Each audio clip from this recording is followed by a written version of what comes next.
Dari awal, di bawah selimut bintang terdapat sebuah pegunungan di mana suara tangisan bayi bergema. Di malam hari, tanah ini milik seorang pemburu pemberani yang insting pertamanya.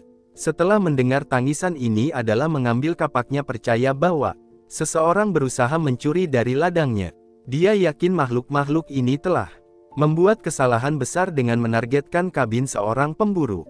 Dia mengikuti suara tangisan di sekitar ladangnya dan ketika dia mencapai kandang, dia tidak menemukan siapa-siapa di sana kecuali kuda-kudanya. Sebentar dia bertanya-tanya apakah dia sedang halusinasi. Lagi pula, sejak dia dan istrinya tahu mereka tidak bisa memiliki anak, dia telah mendengar tangisan bayi. Tapi itu bukan halusinasi. Di padang ada seorang bayi yang nyata. Dia dengan cepat mengangkat anak itu dan ketika dia menarik bayi itu dekat, dia bisa merasakan detak jantungnya. Pada saat itu, istrinya tiba, terkejut melihat dia memegang seorang anak. Ketika ditanya, dia menjawab kepada istrinya bahwa dia merasa anak ini diberikan kepada mereka. Waktu berlalu dan sekarang bayi ini dan pahlawan kita, Sirona Aryan, anak laki-laki yang pernah ditemukan di kandang tumbuh membaca kisah ini.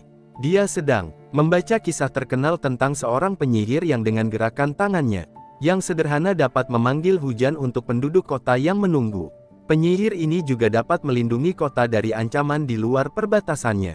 Melalui kekuatan mistiknya, perdamaian dan kemakmuran berkembang dan kelaparan dan haus telah diusir. Namun, penyihir itu tidak beristirahat. Tanpa lelah, dia melanjutkan penelitiannya, selalu berusaha untuk memperbaiki kehidupan orang-orang. Perbuatannya begitu luar biasa sehingga mereka memanggilnya penyihir yang sopan dan kisahnya menjadi legenda yang dihargai oleh semua. Kini berusia 12 tahun, Sirona sering mengubur dirinya dalam buku. Bacaan hanya terhenti oleh suara ayahnya, Vincent Aryan yang kini berusia 40 tahun. Setelah menyelesaikan pekerjaan memotong kayu, Vincent dengan penuh kasih memutar putranya sebelum memberi isyarat bahwa sudah saatnya pulang. Saat mereka berjalan melalui hutan, Sirona melihat ke atas pada ayahnya dan bertanya tentang sihir. Bagaimana cara kerjanya dan apakah dia bisa belajar menggunakannya? Pemburu yang rendah hati, yang tahu sedikit selain itu menjawab bahwa membunuh beruang dengan satu pukulan juga merupakan jenis sihir baginya. Sementara itu, beberapa teman Sirona melihatnya dengan ayahnya. Mereka bertanya-tanya mengapa Sirona selalu begitu tertarik untuk menemani ayahnya atau membaca buku. Bahkan ketika mereka mengajaknya bermain, dia menolak.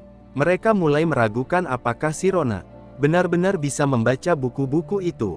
Saat mereka melihat Sirona berjalan di samping Vincent, beberapa anak mulai berpikir bahwa Vincent sebenarnya bukan ayahnya. Salah satu dari mereka mengandalkan bahwa ibunya berkata bahwa Vincent tidak memiliki Sirona, mengklaim mereka menemukannya di suatu tempat ketika dia masih bayi. Sementara itu, saat anak-anak berbicara, Vincent mendengarkan mereka. Dia marah di dalam hati, tetapi tidak menghadapi anak-anak itu. Sebagai gantinya, dia terus berpegang pada keyakinannya bahwa dia adalah ayah Sirona. Apapun yang terjadi, bertekad untuk membuat Sirona bahagia, Vincent memutuskan untuk membawanya ke kota keesokan harinya untuk mendapatkan buah yang dia inginkan sebagai imbalan untuk membantunya.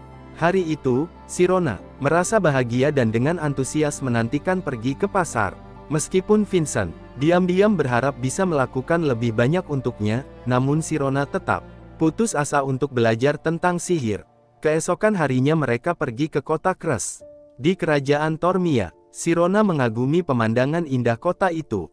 Ketika mereka sampai di sebuah toko tertentu, Vincent meminta Sirona untuk tinggal bersama seorang kakek yang dia kenal sementara dia menjalankan beberapa urusan. Dia memperingatkan Sirona untuk tidak berkeliaran dan menghindari bangsawan. Vincent segera pergi meninggalkan Sirona menunggu. Sambil membantu kakek sedikit, Sirona memanfaatkan kesempatan untuk bertanya tentang sihir. Awalnya si kakek tidak mengerti, jadi Sirona mengulang pertanyaannya. Kakek itu kemudian mengarahkannya ke sebuah toko buku di depan tokonya di mana dia bisa menemukan buku-buku tentang sihir. Dengan semangat, Sirona segera menuju ke toko buku. Saat membuka bukunya, kakek itu berseru bagaimana dia dulu suka membaca buku-buku dongeng seperti ini di masa kecilnya, tetapi terkejut melihat isinya. Buku ini yang jauh melampaui pemahamannya. Ketika anak kami masuk ke toko buku dan hendak mengambil sebuah buku, dia diteriaki dan disuruh untuk tidak menyentuh apapun.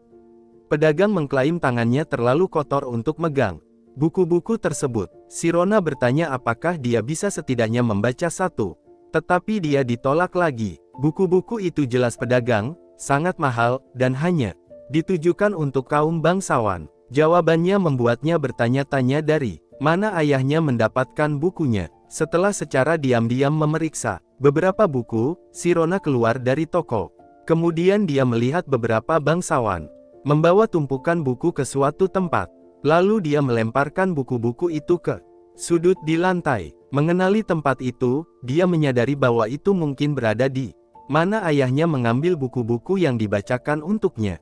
Ini membuat Sirona bertanya-tanya mengapa bangsawan menerima hak istimewa seperti itu sementara dia terpinggirkan. Mengingat peringatan ayahnya tentang menghindari para bangsawan, dia mulai mempertanyakan apa yang mungkin salah karena mereka bisa mendapatkan apa yang mereka inginkan.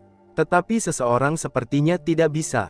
Saat Sirona bersiap untuk meninggalkan area tersebut, penjaga tiba-tiba menangkapnya. Mereka menuntut untuk tahu bagaimana dia bisa masuk ke gerbang kompleks toko buku yang hanya diperuntukkan bagi bangsawan. Sirona menjelaskan bahwa ayahnya ada di dekat situ, tetapi para penjaga tidak mempercayainya. Mereka berasumsi bahwa dia adalah seorang yatim piatu dan memutuskan untuk menahannya sebelum mereka bisa menangkapnya dengan benar. Sirona dengan cekatan melarikan diri. Ketika mereka menyadari apa yang telah terjadi, mereka mendapati diri mereka hanya memegang jaketnya. Sirona sudah bersembunyi di balik beberapa bunga dekat sebuah bangunan. Setelah beberapa saat, dia keluar dari tempat persembunyiannya untuk mengambil sepatunya dan kembali. Tapi kemudian Sirona mendengar beberapa anak mendiskusikan sihir. Mereka meminta seseorang untuk menjelaskan apa itu sihir. Pada awalnya kepala sekolah setuju untuk memenuhi permintaan menunjukkan mantra kepada anak-anak, tetapi dia meminta mereka untuk menjawab pertanyaannya. Apa yang paling penting tentang belajar sihir? Anak kita mendengarkan dengan saksama, berpikir tentang jawabannya sendiri. Setelah banyak siswa menjawab bahwa itu pasti pengetahuan, kemampuan atau uang, setiap jawaban adalah ditolak oleh kepala sekolah. Saat itu, anak kami bertanya-tanya apakah ini tentang kebajikan. Tapi matanya membesar ketika dia mendengar bahwa hal terpenting untuk belajar sihir adalah wawasan. Pada saat itu, Sirona merasa dia telah menemukan jawaban yang dicari-carinya. Para siswa bertanya tentang alasan di balik jawaban itu dan kepala sekolah menjelaskan, mengatakan bahwa wawasan lebih tajam daripada pengetahuan dan lebih cepat daripada kemampuan. Dia juga menambahkan bahwa dengan sedikit pembinaan, siapapun yang memiliki wawasan cukup bisa menjadi penyihir. Saat Sirona mendengarkan dengan saksama percakapan di dalam halaman, dia bertanya-tanya, apakah dia juga memiliki peluang untuk menjadi penyihir. Saat berikutnya, dia tiba-tiba mendengar suara seorang pria tua yang menyarankan agar dia memanjat dinding jika ingin mendengar lebih baik. Sirona awalnya terkejut bahwa pria tua itu tampaknya tahu apa yang dia pikirkan, tidak yakin harus berbuat apa. Dia mempertimbangkan apakah harus mengikuti saran itu atau pergi menjauh. Akhirnya, dia memutuskan untuk memanjat dinding, merasa seolah jika tidak melakukannya, akan menjadi penyesalan yang akan dibawanya seumur hidup. Jadi dia memanjat ke puncak dinding dan melihat sekelompok anak-anak berkumpul di sekitar seorang pria tua yang duduk di bawah pohon. Pria tua itu segera memperhatikannya dan mengejutkan Sirona mengundangnya untuk turun dan bergabung dalam percakapan. Pria tua itu, Alphys Mirhi adalah kepala sekolah Lohias School of Magic dan seorang penyihir level 4. Didorong oleh undangan hangat Alphys, Sirona bersiap untuk turun dari tembok untuk bergabung dengan kelompok. Sirone berdiri di depan kepala sekolah-sekolah impiannya dan anak-anak mengelilinginya. Namun begitu anak-anak melihatnya, mereka mencemoohnya karena tidak memiliki darah bangsawan. Mereka bahkan memintanya untuk pergi. Sangat terkejut melihat pemandangan di depannya, dia terbangun dari lamunannya ketika kepala sekolah menanyakan tujuannya melompat dari tembok. Shirone menyatakan rasa penasarannya tentang melihat sihir. Kepala sekolah bertanya apakah dia pernah melihat sihir. Yang dijawabnya bahwa dia hanya pernah membaca tentang di dalam buku. Beberapa anak protes sambil berkata bahwa dia pasti berbohong karena itu adalah keyakinan umum bahwa petani tidak bisa membaca. Namun, tetap pada keinginannya, dia hanya membungkuk dan memohon kepada kepala sekolah. Kepala sekolah mengabulkan permintaannya dengan memanggil angin yang juga membuat anak-anak di sekitarnya bersemangat. Dia terkejut melihat bagaimana itu mungkin. Tetapi dia mendapatkan jawabannya sesaat kemudian ketika kepala sekolah memanggil angin yang mengangkatnya bersama dengan semua anak-anak. Dia berteriak ketika terangkat ke udara dan bertanya-tanya apakah mereka akan turun. Dengan cara yang sama, dia meringis dan bersiap untuk jatuh. Tetapi itu tidak pernah terjadi karena kepala sekolah memberinya pendaratan yang halus. Kemudian, kepala sekolah tertawa kecil dan menanyakan pendapatnya tentang demonstrasi sihirnya. Alih-alih menjawab, anak kita bertanya kepada kepala sekolah, apa sebenarnya sihir itu? Kepala sekolah berpura-pura berpikir mencari contoh, tetapi anak kita bertanya dengan belak-belakan tentang konsep sihir. Meskipun dia tidak memahaminya, para siswa terkejut karena dia menuntut ini dengan cara yang kasar dari kepala sekolah, sesuatu yang bahkan tidak berani dilakukan oleh para guru. Kepala sekolah tertawa kecil dan menjelaskan bahwa sihir adalah sesuatu yang melampaui aturan normal di dunia kita. Dengan kata-kata sederhana, itu adalah cara menggunakan pemahaman mental untuk menjelajahi kebenaran tersembunyi dalam fenomena. Kepala sekolah berkomentar bahwa pasti sulit baginya untuk memahami konsep ini, tetapi dia terkejut ketika Shirone mengaitkan konsep sihir dengan peristiwa anomali. Dia bertanya, apakah MC kita telah membaca ini di bukunya? Shirone menjawab tidak sambil menjelaskan. Dia memperhatikan bahwa setiap orang yang berpikir berbeda diserang oleh orang-orang normal. Tetapi kemudian, teori-teori orang-orang ini menjadi pengetahuan. Dia bertanya apakah ada hubungannya dengan yang anomali. Kepala sekolah mengafirmasi teorinya. Tanpa membuang waktu, Shirone bertanya tentang metode belajar sihir. Kepala sekolah benar-benar mengagumi kecerdasan Shirone, tetapi juga merasa kasihan padanya. Karena dia seorang petani. Namun, dia menjawabnya dengan demonstrasi sihir. Dia meminta satu siswa-siswanya untuk memasuki zona jiwa. Dia segera mematuhi dan anak kita bisa merasakan perubahan dalam dirinya. Kemudian kepala sekolah bertanya tentang jumlah koin di tangannya dan dia langsung menjawab bahwa itu 6 yang merupakan jawaban yang benar. Sharon ingin tahu metode di baliknya. Saat mengubah jumlah koin, kepala sekolah menjelaskan bahwa zona jiwa adalah keadaan mental yang sangat sensitif di mana bahkan penyihir besar dapat mengetahui jumlah daun di pohon yang jauh hanya dengan merasakannya. Kali ini, siswa itu sekali lagi menjawab dengan benar jumlah koin tersebut.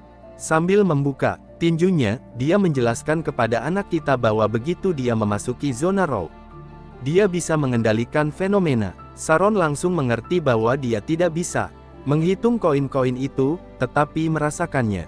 Dia berpikir mungkin dia juga memiliki kesempatan untuk melakukannya. Kepala sekolah mendorongnya, mengatakan bahwa dia juga bisa melakukannya dengan menghapus dirinya dan menemukan dirinya. Namun, anak kita membalas bahwa jika dia tidak bisa menghapus dirinya, dia tidak akan menemukan dirinya. Kepala sekolah senang dengan kemajuannya dan percaya bahwa dia bisa melampauinya. Kemudian dia memintanya untuk mencobanya. Kepala sekolah tahu bahwa dia tidak bisa belajar sihir tanpa memasuki zona roh. Anak kita menutup matanya dan bermeditasi untuk menemukan dirinya. Dia pertama kali mencoba menemukan dirinya di otaknya, tetapi menolak ide ini. Karena otak adalah hanya sebuah organ, dia perlu merasakan sesuatu yang tidak ada di luar.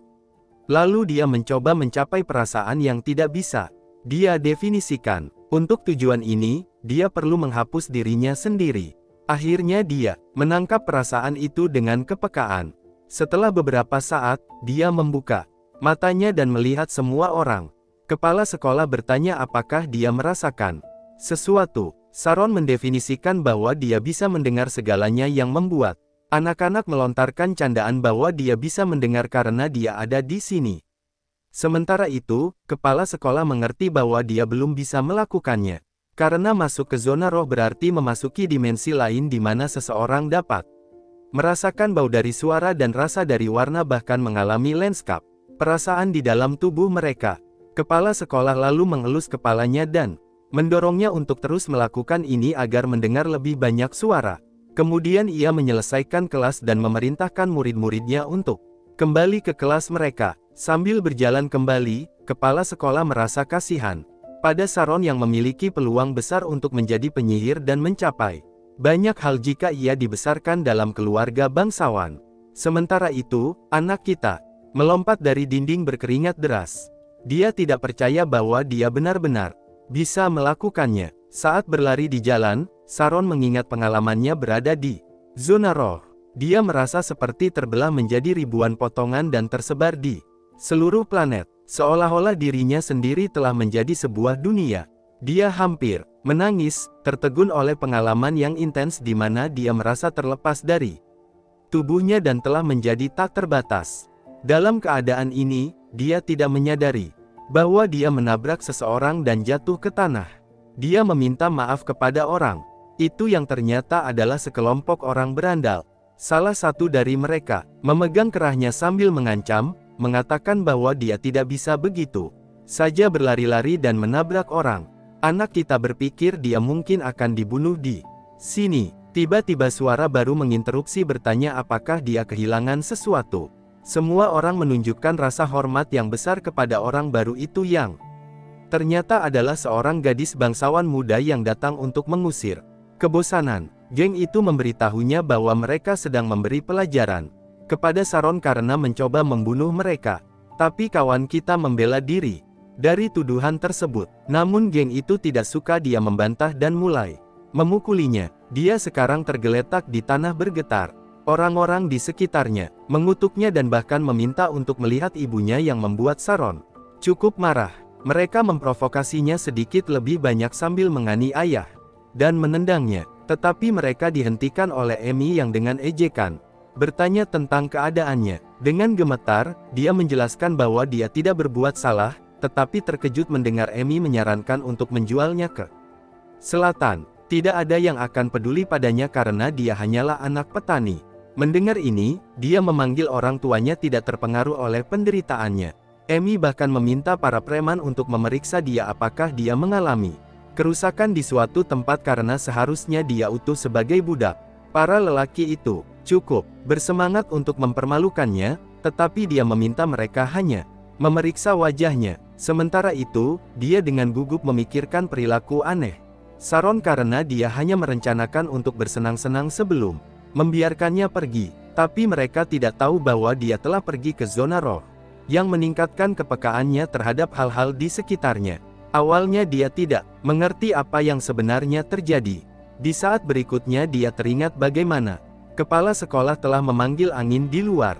Tubuhnya digoyang oleh preman yang menginginkan reaksi darinya. Emi juga mengerti apa yang sebenarnya terjadi dan memintanya untuk berhenti. Tapi sudah terlambat karena Saron tiba-tiba memanggil angin dan semua orang terangkat ke udara sementara matanya melebar melihat dirinya menggunakan sihir. Dengan detak jantung yang lebih cepat, dia jatuh ke lantai, menatap para pengganggunya dengan rasa sakit.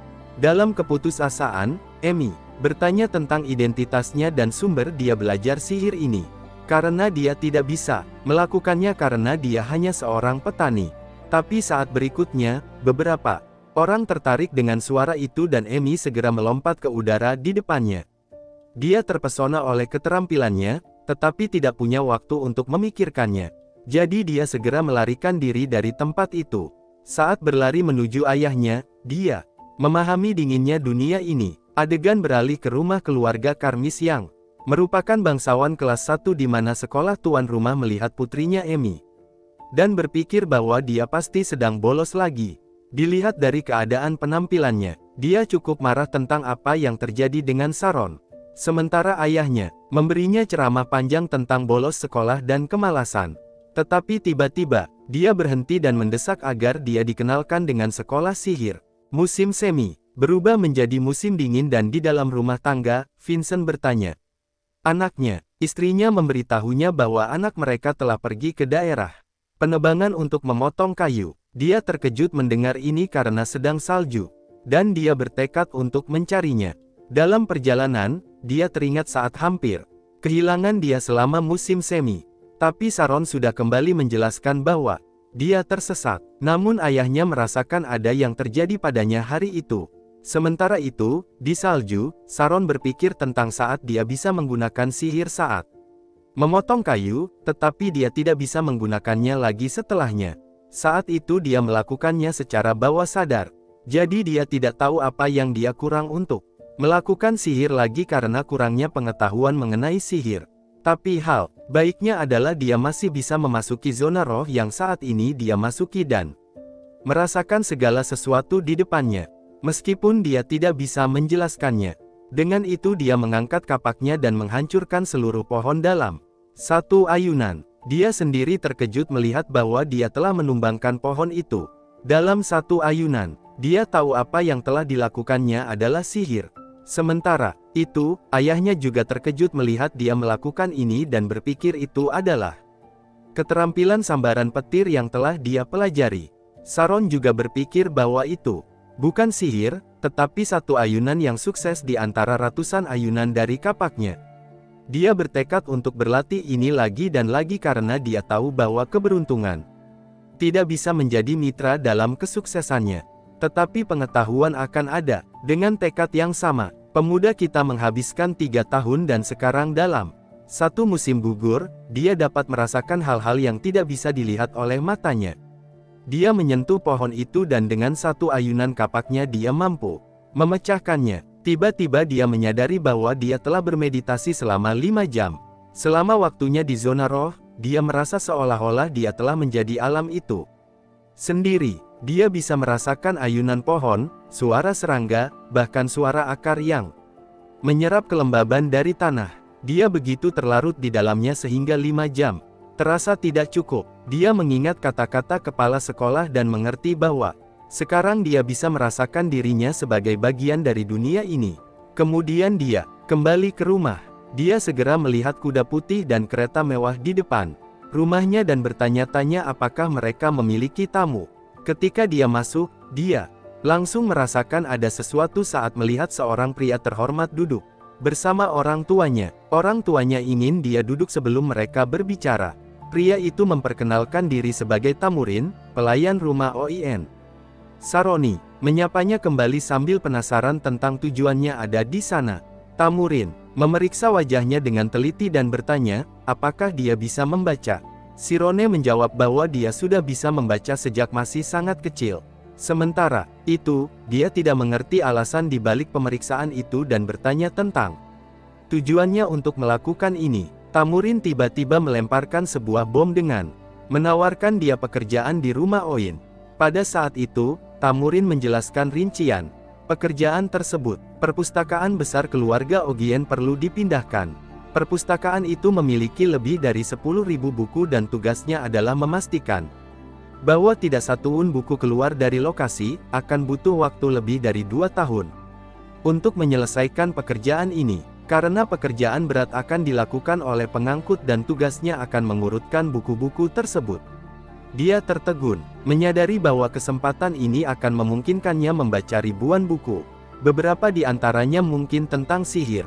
Namun, kata-kata berikutnya menghentikan proses pikirannya. Pekerjaannya membawa risiko. Jika ada buku yang keluar dari lokasi, itu akan berarti kematian orang tuanya. Sekarang dia mengerti alasan dibalik wajah serius orang tuanya. Pelayan menambah bahwa dia akan dibayar jumlah uang yang besar, jumlah yang begitu tinggi hingga dia tidak bisa menghasilkan sebanyak itu seumur hidupnya sebagai pemburu. Kemudian dia memberitahu ayahnya bahwa ini adalah alasan dia menjual putranya. Vincent protes, mengatakan bahwa itu bukan alasannya untuk membuat kesepakatan ini. Dia ingin putranya mencapai impiannya. Pelayan itu tertawa kecil dan tidak mempercayainya. Karena jika bukan karena uang, apalagi yang membuat Vincent memohon padanya untuk mempekerjakan Serone untuk pekerjaan ini. Vincent bertanya apakah Serone akan memiliki kesempatan untuk membaca buku di sana.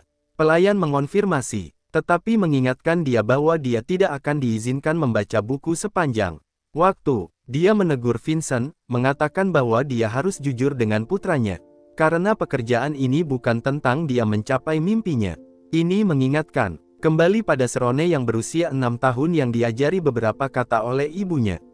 Dan mulai membaca buku. Penampilannya yang bersinar dan pikiran yang tajam membuat Vincent bertanya-tanya apakah dia memiliki darah bangsawan dalam dirinya. Dia berharap itu benar. Jika Serone adalah seorang bangsawan, dia akan memiliki kesempatan untuk bersekolah.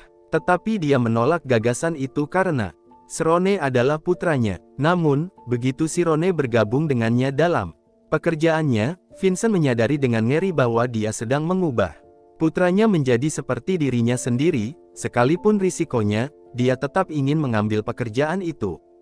Dia merasa ini adalah kesempatan langka untuk bisa membaca buku-buku yang selama ini diimpikannya. Di sisi lain, Vincent masih marah dan tidak bisa menerima keputusan Serone ingin mengambil pekerjaan itu dan melakukannya dengan benar.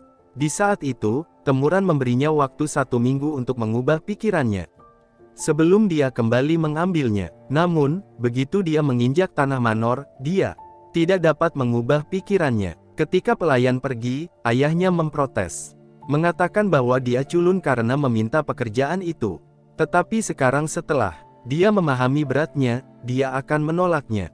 Tapi dia terhenti ketika melihat Serone menangis bahagia, menyebut ini sebagai hadiah terbaik dalam hidupnya. Finn memeluknya dengan mata berkaca-kaca dan meyakinkan putranya bahwa mereka akan selalu bersamanya kapan dia membutuhkan mereka. Tapi dia juga ingin putranya kembali dengan selamat. Dia senang akhirnya melakukan hal yang benar. Hal sebagai seorang ayah, keluarga itu berlinang air mata saat memikirkan tentang keberangkatan yang akan datang. Setelah seminggu, pelayan keluarga Oyin datang dan meminta tanda tangan Vincent. Setelah dia menandatangani, tanpa membuang waktu, mereka membawa pria kita ke kereta dan menutup pintu di belakangnya.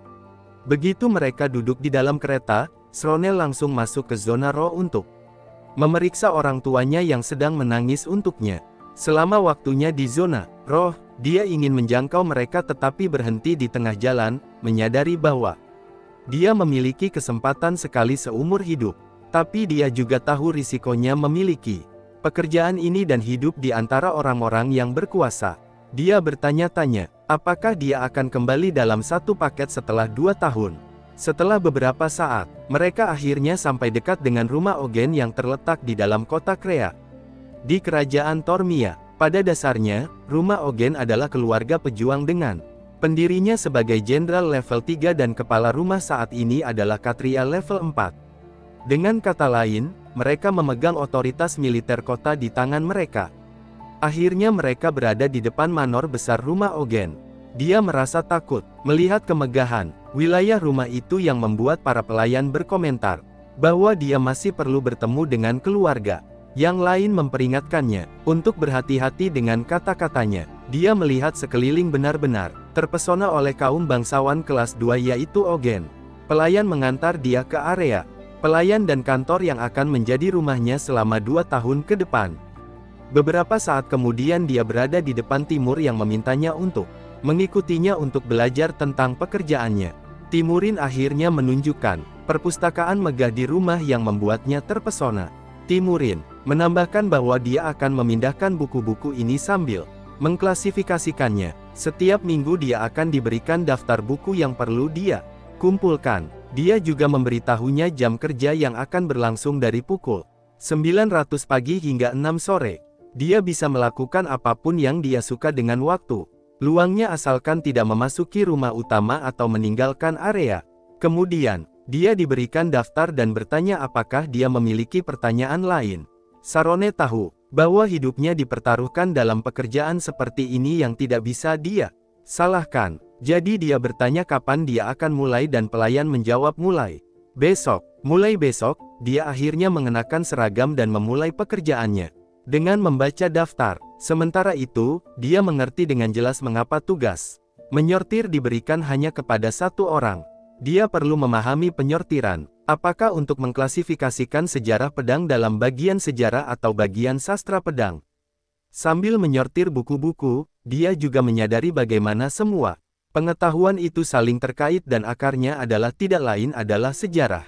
Dia kemudian memutuskan untuk membaca semua buku sejarah yang berjumlah 850. Dari 10.000 buku dan melengkapi dengan buku lainnya.